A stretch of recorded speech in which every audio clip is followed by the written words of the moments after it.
Islam for main kind کے ناظرین، السلام علیکم ورحمۃ اللہ وبرکاتہ۔ دوستو، اللہ تبارک و تعالی عز و جل نے نبی کریم صلی اللہ علیہ وآلہ وسلم کو نہ صرف انسانوں بلکہ جنات، جانور، پیڑ پودے، فرشتے، حتیٰ کہ کائنات کی ہر شے کے لیے رحمت العالمین بنا کر بھیجا۔ یہی وجہ ہے کہ نہ صرف انسان بلکہ جانور و درخت ہر کوئی آپ سے محبت کرتا ہے۔ دوستو، آج ہم اسی عشق رسول کے متعلق ایک ایسے واقعے کا ذکر کریں گے جس سے آپ کے ایمان اور عشق رسول میں اور اضافہ ہو جائے گا۔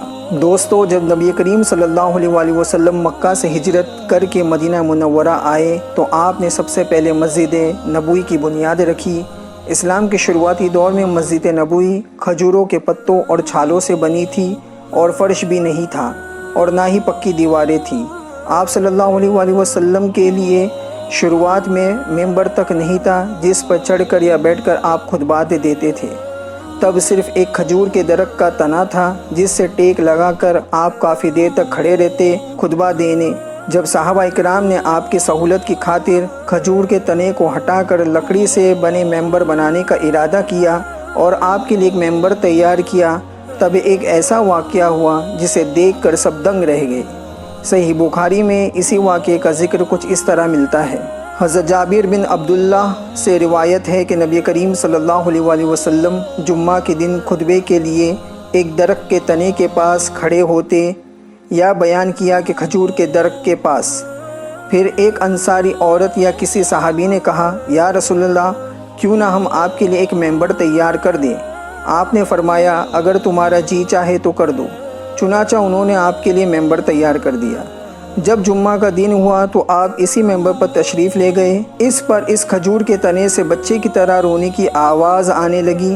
حضرت صلی اللہ علیہ وآلہ وسلم ممبر سے اترے اور اسے اپنے گلے سے لگا لیا، جس طرح بچوں کو چپ کرنے کے لیے لوریاں دیتے ہیں۔ حضرت صلی اللہ علیہ وآلہ وسلم نے بھی اسی طرح اسے چپ کرایا۔ پھر آپ نے فرمایا کہ یہ تنا اس لیے رو رہا تھا کہ وہ اللہ کے اس ذکر کو سنا کرتا تھا جو اس کے قریب ہوتا تھا۔ سبحان اللہ۔ دوستو، آپ نے دیکھا کہ کس طرح کھجور کے درخت کا تنا نبی پاک اور اللہ کے کلام سے دوری کے سبب رونے لگا۔ وہاں موجود ہر انسان نے اس کے رونے کی آواز سنی۔ دوستو، یہ تو رہی عقیدے اور اسلامی معجزے کی بات، پر کیا واقعے میں درختوں اور پودوں میں ایموشنز ہوتے ہیں؟ اور کیا ان میں فیلنگز ہوتی ہے؟ اور اس ایموشن اور فیلنگ کو جس میں رونا بھی ہوتا ہے، ہم انسان سن اور دیکھ سکتے ہیں؟ آج کے اس ویڈیو میں ہم اسی بات پر ذکر کریں گے۔ دوستو، آج جدید ٹیکنالوجی اور ریسرچ سے یہ بات ثابت ہوئی ہے کہ پیڑ پودے فیل کر سکتے ہیں، اسمیل یعنی سونگھ سکتے ہیں، آوازوں کو سن سکتے ہیں، ایک دوسرے سے بات کر سکتے ہیں، حتیٰ کہ چیزوں کو یاد بھی رکھ سکتے ہیں۔ سننے میں یہ عجیب لگ رہا ہے، پر یہ سب سچ ہے اور سائنٹیفکلی پروف بھی ہو چکا ہے۔ جیسا کہ جب سائنسدانوں نے ہیئرنگ ٹیسٹ کیا پیڑ پودوں پر تو پایا کہ پودے اپنے آس پاس کی سراؤنڈنگ ساؤنڈ کو سن کر ریئیکٹ کرتے ہیں۔ جیسا کہ جب زمین یا مٹی میں پانی بہنے کی آواز جس سمت سے آتی ہے، پیڑ پودے اسی آواز کے سمت یعنی ڈائریکشن میں اپنی جڑیں یعنی روٹس کو بڑھاتے ہیں۔ ٹھیک اسی طرح جب پھول شہد کی مکھی کی بز آواز کو سنتی ہے تو یہ صرف 3 منٹ کے اندر ہی اپنے نیکٹر میں تیزی سے سویٹنگ کو بڑھا دیتی ہے۔ پیڑ پودوں کے کان تو نہیں ہوتے، پر ان میں ایک ایسا نظام ہوتا ہے جو انہیں سننے میں مدد کرتا ہے۔ یہ فائنڈنگ تل اویو یونیورسٹی کی ایک ریسرچ میں سامنے آئی ہے۔ ساتھ ہی ایک اور ریسرچ میں یہ بات سامنے آئی ہے کہ جب پیڑ پودوں کو توڑا یا کاٹا جاتا ہے یا پھر انہیں پیاسا رکھا جاتا ہے تو وہ ہائیلی فریکوینسی ڈسٹریس ساؤنڈ ایمٹ کرتے ہیں۔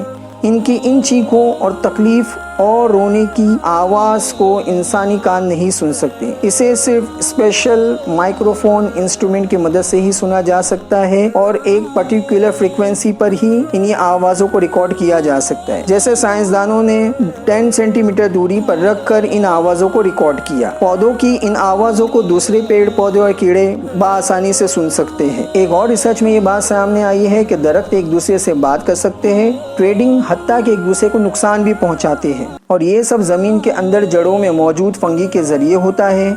فنگی درختوں کو نیوٹرن پہنچاتے ہیں اور اس کے بدلے میں انہیں شوگر ملتا ہے، پر سائنسدانوں نے اس سسٹم کو اس سے کہیں اور آگے دیکھا ہے اور اس سسٹم کو دا ووڈ وائڈ ویب کا نام دیا گیا ہے۔